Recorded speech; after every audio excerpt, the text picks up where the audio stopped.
എല്ലാവർക്കും നമസ്കാരം. രാധാസ് കിച്ചണിലേക്ക് സ്വാഗതം. എല്ലാവർക്കും സുഖമെന്ന് ഞാൻ വിശ്വസിക്കുന്നു. ഇന്ന് ഞാനിവിടെ ഉണ്ടാക്കാൻ പോകുന്നത് ഒരു പ്രത്യേകതരം കറിയാണ്. അതെന്താണെന്ന് വെച്ച് കഴിഞ്ഞാൽ, നമ്മൾക്ക് ഈ അഴുക്ക് കൊളസ്ട്രോൾ നമ്മുടെ ശരീരത്തിലുണ്ട്. അതിനെ കളഞ്ഞിട്ട് നല്ല രീതിയിൽ നമുക്കിരിക്കണം. അതിനു വേണ്ടി ഒരു പ്രത്യേകതരം സാധനമാണ്. അത് എങ്ങനെയാണ് ഉണ്ടാക്കുന്നതെന്ന് കണ്ടിട്ട് എല്ലാവരും ഉണ്ടാക്കി കഴിക്കുകയും ചെയ്യണം. നല്ല സാധനമാണ്, നല്ല ടേസ്റ്റാണ്. ചോറിൻ്റെ കൂടെയും ചപ്പാത്തിയുടെ കൂടെയും ഒക്കെ കഴിക്കാം കേട്ടോ. ഞാനൊന്ന് ഉണ്ടാക്കി കാണിച്ചു തരാം. 1 ടീസ്പൂണ് എണ്ണ എടുക്കുക. ഏതെണ്ണയാണെന്ന് വെച്ചാൽ അത് നമ്മുടെ ഈ ചൂടായി കഴിഞ്ഞ് ഞാൻ ചൂടാക്കിയിട്ടുണ്ട്. അത് ആ പാത്രത്തിനകത്തിലോട്ട് ഒഴിച്ചിട്ട് നമുക്കിതിനെ ഒന്ന് മൂപ്പിച്ചെടുക്കാം. എണ്ണ വളരെ കുറച്ച് മതി നമുക്ക് കേട്ടോ. 1/2 ടീസ്പൂൺ ജീരകം, 1/2 ടീസ്പൂൺ പച്ചമല്ലി അതിനെ ഇട്ടു. 1 ടീസ്പൂൺ ചെറുപയറിൻ്റെ പരിപ്പ് അത് ഇട്ടു. 1/4 ടീസ്പൂൺ കുരുമുളക് അത് ഇട്ടു. 4 ഉണങ്ങിയ മുളക് അതും കൂടെ ഒന്ന് മൊരിയണം. അപ്പോൾ നമ്മളുടെ ഇതൊന്ന് നല്ലതുപോലെ ചൂടായി ഒന്ന് മുരിഞ്ഞു കണ്ടോ, ലൈറ്റ് മെറൂണായി. അന്നേരം നമ്മൾ ഒരു 1/4 മുറി തേങ്ങയും കൂടെ ഞാൻ ഇട്ടു കണ്ടോ, മിക്സിയിലിട്ട് ഗ്രൈൻഡ് ചെയ്തതാണ് കണ്ടോ. എന്നിട്ട് അതിനെയും കൂടെ ഒന്ന് ചെറുതായിട്ട് നമുക്കൊന്ന് മൂപ്പിച്ചെടുക്കാം. എന്നിട്ട് ഞാൻ ബാക്കി കാണിച്ചു തരാം. തേങ്ങ ഞാൻ എടുത്തിട്ട് അധികം നമ്മൾ മൂപ്പിക്കരുത് കേട്ടോ, കുറച്ചേ മൂപ്പിച്ചിട്ടുള്ളൂ. പിന്നെ 50 ml വെള്ളവും കൂടെ നമ്മൾ ഒഴിച്ചിട്ട് നല്ല പേസ്റ്റ് പോലെ അരച്ചെടുക്കണം കേട്ടോ. നമ്മളിത് നല്ലതായിട്ട് അരച്ചെടുത്ത് കണ്ടോ. അപ്പോൾ ഒരു തുള്ളി വെള്ളവും കൂടെ ഒന്ന് ഒഴിക്കണമെന്ന് വെച്ച് കഴിഞ്ഞാൽ ഒഴിച്ചിട്ട് അരച്ചെടുക്കാം. നല്ലപോലെ അരയണം കണ്ടോ. നമ്മൾ കുക്കർ എടുത്ത് ഗ്യാസിൽ വെച്ചു. എന്നിട്ട് അത് നല്ലപോലെ ചൂടായി കഴിയുമ്പോൾ 2 ടേബിൾ സ്പൂണ് എണ്ണ ഇഷ്ടമുള്ളത് ഒഴിക്കാം കേട്ടോ. അതൊന്ന് ഒഴിച്ച് ചൂടായിക്കോട്ടെ.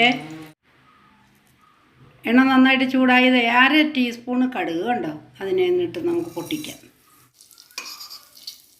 1/4 ടീസ്പൂൺ കായത്തിൻ്റെ പൊടിയും കൂടെ അങ്ങോട്ടൊന്ന് ഇട്ടിട്ടുണ്ട്. വെളുത്തുള്ളിയുടെ അല്ലി എടുത്ത് തൊണ്ട് കളഞ്ഞിട്ട് അതിനെ ചതച്ചെടുത്തു. അതും കൂടി ഇതിനകത്തോട്ട് ഇടുവാണ്. 2 സവാള കട്ട് ചെയ്ത് ചെറുതായിട്ട് അരിഞ്ഞു, അതിനെയും കൂടി ഇതിനകത്തിലിട്ടു. പിന്നെ ഒരു 5-6 കഷ്ണം പച്ചമുളക് എരിവുള്ളത് അതിനെയും കൂടെ അരിഞ്ഞിട്ട് അതിനെയും കൂടി ഇട്ടിട്ട് നമുക്കൊന്ന് ചെറുതായിട്ടൊന്ന് വഴറ്റാം. 1/2 ടീസ്പൂൺ ഉപ്പും കൂടെ നമ്മൾ ഇട്ടു. അതുപോലെ ഒരു 1/2 ടീസ്പൂൺ കണ്ടോ, അരയിൽ ഇച്ചിരി കുറവാണ്, അത്ര മഞ്ഞളും കൂടി ഇട്ട് നമുക്ക് നന്നായിട്ടൊന്ന് ഇളക്കിയിട്ട് ബാക്കി ഞാൻ കാണിച്ചു തരാം. നമ്മളിതെല്ലാം കൂടെ മൂപ്പിച്ചത് ലൈറ്റ് മെറൂണായി.